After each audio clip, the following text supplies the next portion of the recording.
Namaskar and welcome. I am Dhruvika Kanabar from Sri AKDMC Mahila College, Jamnagar, presenting the lecture of Financial Management in નાણાકીય સંચાલન TYBCom Semester 6 Unit 1 કાર્યશીલ મૂડી અને કાર્યશીલ મૂડીનું સંચાલન working capital and working capital management બે પાર્ટમાં આ unit divide થયેલું છે. એમાં પહેલો પાર્ટ એટલે કે કાર્યશીલ મૂડી. એમાં આપણે કાર્યશીલ મૂડીના અર્થ, વ્યાખ્યા, એના ઘટકો, એની જરૂરિયાત,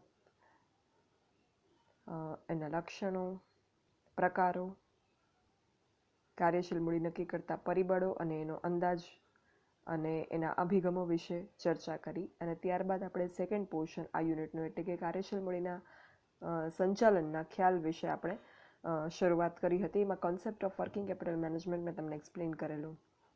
Now in this session we are going to discuss about importance of working capital management. કાર્યશીલ મૂડીના સંચાલનનું મહત્વ શું છે એ આપણે આ સેશનમાં ડિસ્કસ કરીશું. કાર્યશીલ મૂડી કેટલી અગત્યની છે એની તો આપણે વાત કરી. કોઈ પણ બિઝનેસ જે છે એમાં સ્થિર મૂડી જેટલી જ કાર્યશીલ મૂડી અગત્યની છે. અગાઉના સમયમાં જ્યારે નાણાં સંચાલનની વાત થતી ત્યારે માત્ર સ્થિર મૂડીને જ મહત્ત્વ આપવામાં આવતું કે સ્થિર મૂડીનું સંચાલન કરવું જ જરૂરી છે, કાર્યશીલ મૂડીનું મહત્ત્વ હતું નહીં. બટ સમય જતાં એક્સપર્ટ્સે એવો ઓપિનિયન રજૂ કર્યો, એવો નિષ્ણાતોએ મત રજૂ કર્યો કે કાર્યશીલ મૂડીનું સંચાલન પણ નાણાકીય સંચાલન અંતર્ગત કરવું જરૂરી છે. આ હકીકત સ્વીકારવામાં આવી. એના જરૂરી શા માટે છે, કાર્યશીલ મૂડીનું સંચાલન મહત્ત્વનું શા માટે છે એ રજૂ કરતા મુદ્દાઓ અહીંયા આપેલા છે અને આપણે ઇલાબોરેટ કરીશું. ફર્સ્ટ, વેચાણ વિકાસ સાથે પ્રત્યક્ષ રીતે સંકળાયેલ છે. બિઝનેસમાં જે વેચાણનો વિકાસ થાય, મતલબ વેચાણની વૃદ્ધિ થાય, ઇન્ક્રીઝ ઇન સેલ્સ થાય, વેચાણ વધે, તો એની સાથે શું વધે? દેવાદારો વધે અને સ્ટોકમાં રોકાણ પણ વધે. તો આ દેવાદારો અને સ્ટોક શું થયું? કાર્યશીલ મૂડી.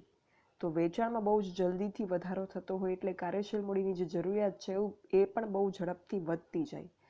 નાણાં સંચાલન દ્વારા આ જરૂરિયાતની પૂર્તિ જે છે એના અંગે ઝડપી પગલાં લેવા પડતા હોય છે. અને વેચાણ વધે એમ કાયમી મિલકતોમાં રોકાણ વધારવાની જરૂરિયાત ઊભી થાય છે. પણ કાર્યશીલ મૂડી જેટલી ઝડપથી કે તાત્કાલિક પૂરી કરવી પડે એટલું જલ્દી આપણે સ્થાયી મૂડી જે છે એ વધારવી ના પડે વિથ ઇન્ક્રીઝ ઇન સેલ્સ. એટલા માટે થઈ અને વેચાણના વિકાસ સાથે પ્રત્યક્ષ રીતે કાર્યશીલ મૂડીનું સંચાલન જે છે એ સંકળાયેલું છે. એના પછી સેકન્ડ પોઈન્ટ, નાણાં સંચાલકે સતત પ્રયત્નશીલ રહેવું પડે છે કાર્યશીલ મૂડીનું સંચાલન કરવા માટે. અનેક વિશાળ એકમોના સંચાલકો જે છે એમનો આ અનુભવ છે કે જે ફિનાન્સ મેનેજર હોય, નાણાં સંચાલક હોય કે જે બધી જ પ્રકારની કેપિટલ હોય, બિઝનેસની મૂડી હોય એનું સંચાલન કરે છે, તો એ પોતાનો મહત્તમ સમય કાર્યશીલ મૂડીના સંચાલનમાં વાપરે છે. ચાલુ મિલકતો હોય, ચાલુ દેવાઓ હોય, જવાબદારીઓ અંગેના પ્રશ્નો સતત ઊભા રહે છે. જો નાણાં સંચાલન આવા પ્રશ્નો પરત્વે બેદરકાર રહે તો કાર્યશીલ મૂડીનો ચક્રાકાર પ્રવાહ જે છે એ અટકી જાય છે. કાર્યશીલ મૂડીનું ઝડપથી જે છે એ રોકડમાં અને રોકડનું અગેન કાર્યશીલ મૂડીમાં રૂપાંતર થવું જરૂરી છે. એનો આખો જે ચક્ર છે એ પણ આપણે અગાઉ સમજેલો છે. તો આ જે ચક્રાકાર પ્રવાહ છે, કાર્યશીલ મૂડીનું કાચા માલમાં રૂપાંતર, એનું અર્ધ તૈયાર માલમાં, એનું તૈયાર માલમાં, એનું વેચાણમાં, દેવાદારોમાં અને અગેન રોકડમાં, તો આ ચક્રાકાર પ્રવાહ જે છે એ અટકી જાય અગર એફિશિયન્ટ મેનેજમેન્ટ કરવામાં ન આવે બાય ફિનાન્સ મેનેજર.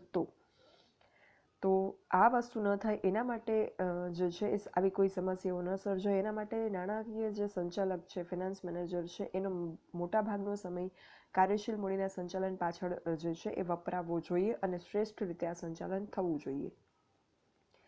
એના પછી કોઈ મિલકતોમાં કાર્યશીલ મૂડીનો હિસ્સો જે છે કુલ મિલકતોમાં એ વધારે છે.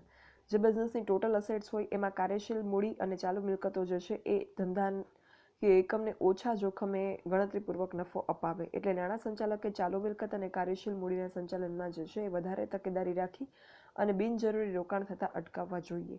અગર તમારું કામ ચાલુ મિલકતોથી પૂરું થઈ જાય એમ છે તો સ્થાયી મિલકતોમાં નાણાં રોકવા ન જોઈએ. એક આઈડિયલ ફિનાન્સ ડિસિઝન એ પ્રકારનું હોવું જોઈએ.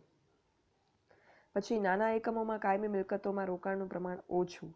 જે નાના એકમો છે, જેનો ટર્નઓવર ઓછું છે, જેનું કેપિટલ ઓછું, મૂડી ઓછી છે, વેચાણ ઉથલો ઓછો છે, આવા જે નાના એકમો હોય એમાં કાર્યશીલ મૂડીનું સંચાલન વધારે અગત્યનું બની જાય. શા માટે?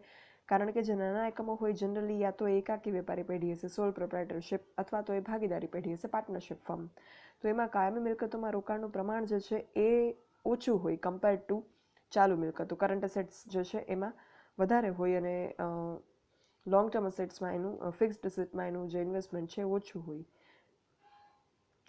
તો રોકડ, દેવાદાર, સ્ટોક આવી મિલકતોમાં એમનું રોકાણ વધારે હોય છે નાના એકમોનું.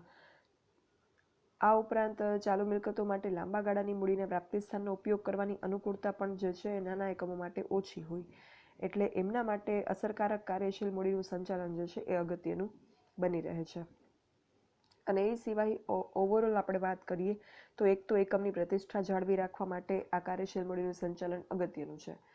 કારણ કે કાર્યશીલ મૂડી અંતર્ગત માલનું કે કાચા માલનું તૈયાર માલમાં, તૈયાર માલમાં, દેવાદારોનું રોકડમાં, આ બધા રૂપાંતરો થાય છે.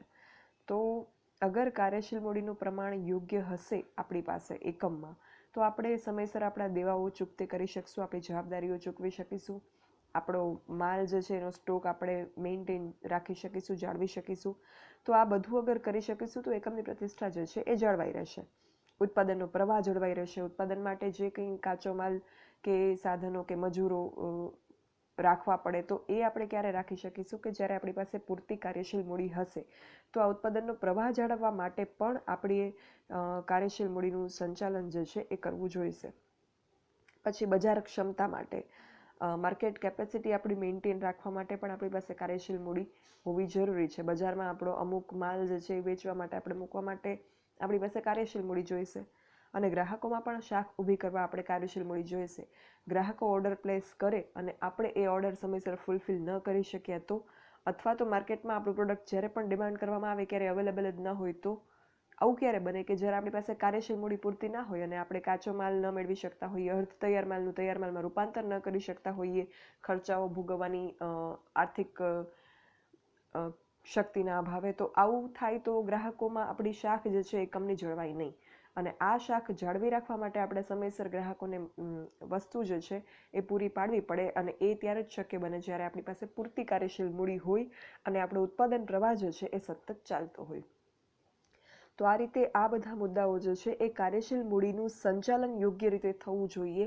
અને કાર્યશીલ મૂડીનું સંચાલન કરવાનું ઇમ્પોર્ટન્સ શું છે, મહત્વ શું છે, એ આ બધા મુદ્દાઓ દર્શાવે છે. સો that's all for this session. આપણે આગળ ઉપર કાર્યશીલ મૂડીના સંચાલનની કામગીરીના જે તબક્કાઓ છે એના વિશે વાત કરીશું. કયા કયા પ્રશ્નો સામે આવે છે કાર્યશીલ મૂડીનું સંચાલન કરતી વખતે, એના વિશે પણ આપણે આગળ ઉપર વાત કરીશું. અને કાર્યશીલ મૂડી જે છે એના ઘટકો કયા કયા છે, કાર્યશીલ મૂડી સંચાલનના સિદ્ધાંતો કયા છે, એનું પણ આપણે ચર્ચા આગળ હજી આ જે સેકન્ડ પાર્ટ છે આપણા યુનિટ 1નો એમાં કરવાની રહેશે. Thank you, and for any doubts or queries you can write me on this mail dvika.dhruvika@gmail.com. Thank you.